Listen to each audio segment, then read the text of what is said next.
In one way or another, everyone can relate to music, and every genre of music has a musician or musicians that changed the genre, made it their own, or evolved it completely.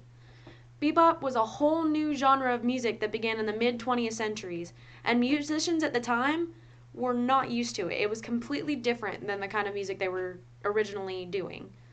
John Coltrane and John Burks Gillespie, who also became known as Dizzy Gillespie later in his life, were two musicians that stood out among the rest during the most popular time in the bebop music genre.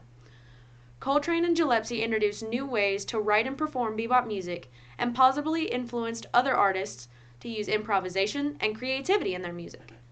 Their musical styles, talents, and teachings have managed to reach current generations and shape the world of music that we know today. The backgrounds of both artists were strongly influential to their musical styles and their determination to their music.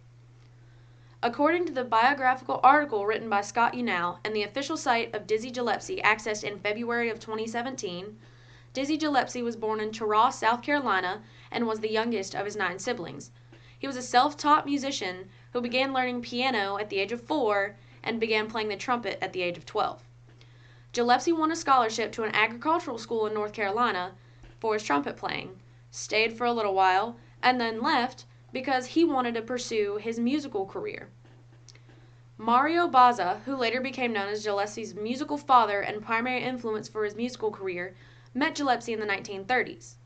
In the 1940s, Gillespie later established the genre of bebop music along with other musicians.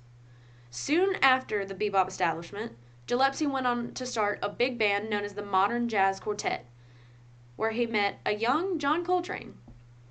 According to the biographical articles written by the Britannica Encyclopedia editors and the official site of John Coltrane accessed in February 2017, John Coltrane was born in Hamlet, North Carolina, and officially started his music career when he met Gillespie and joined the Modern Jazz Quartet. Before his career could really take off, Coltrane was abusing drugs and alcohol and put his life and his musical career on a brief hold until he used the discipline that he had for his musical career to push him forward and overcome the addictions that he had. Davis Quintet, who showed him how to evolve his music and his style and make the music his own, became one of the biggest influences in his life. Later, John Coltrane became known as the forefather of free jazz, where improvisation and creativity were wildly used and even in some of today's most popular music and genres.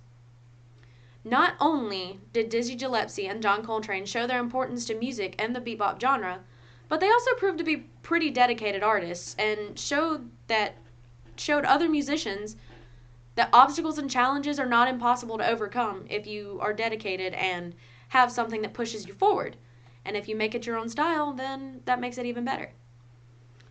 According to the official Dizzy Gillespie site and the article mentioned previously, along with the article Dizzy Gillespie is Born, published in 2016, the reputation that Dizzy Gillespie earned proved his dedication not only as a musician, but as a figure that he progressed to become for the bebop genre. Gillespie's looks, from his puffed out cheeks to his bop glasses and everything in between, made him a symbol and a popular figure when referring to bebop music. Everyone knows him as the bebop king, basically. He proved himself to be different from any other musician by his skillful and entertaining performances that were immersive and fun for his audiences. Gillespie was known for being very courageous, admirable, and creative in his time, and he tested the boundaries of society in the mid-20th century, going above and beyond national and ethnical boundaries in music.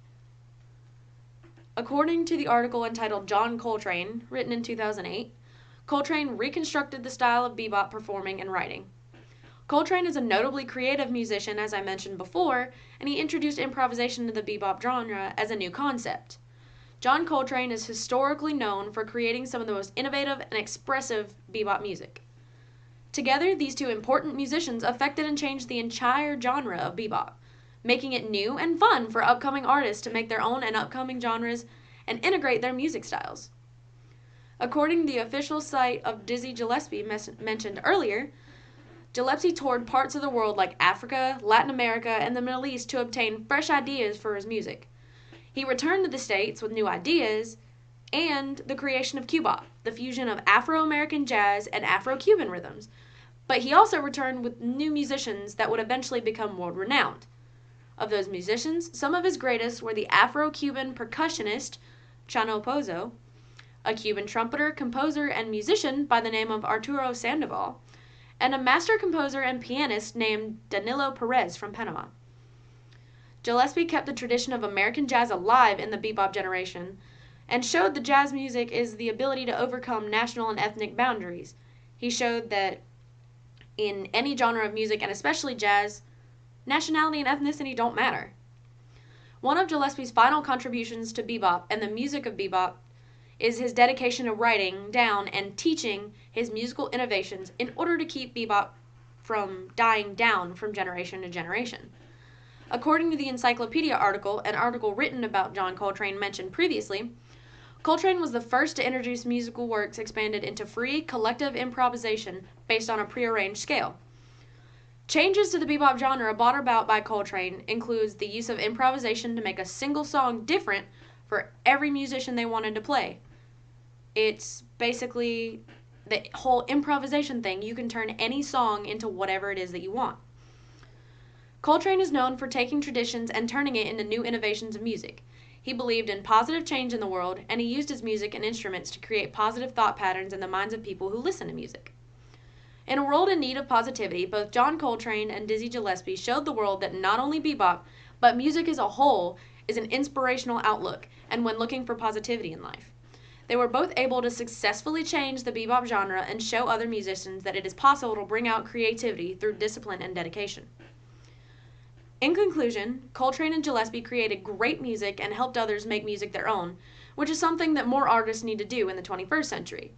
Their music styles and teachings have helped the generation to follow become successful and improve even more from genre to genre. Not only did they change the world of music around them, but they managed to inspire future musicians and genres that would come about after their time. Even in today's music, some of their styles and innovations can be seen, such as improvisation, prearranged scales, and sheets of sound. Even after the current generation is long gone, it seems that John Coltrane and John Burks Gillespie's lessons and inspirations will carry on for years and years to come.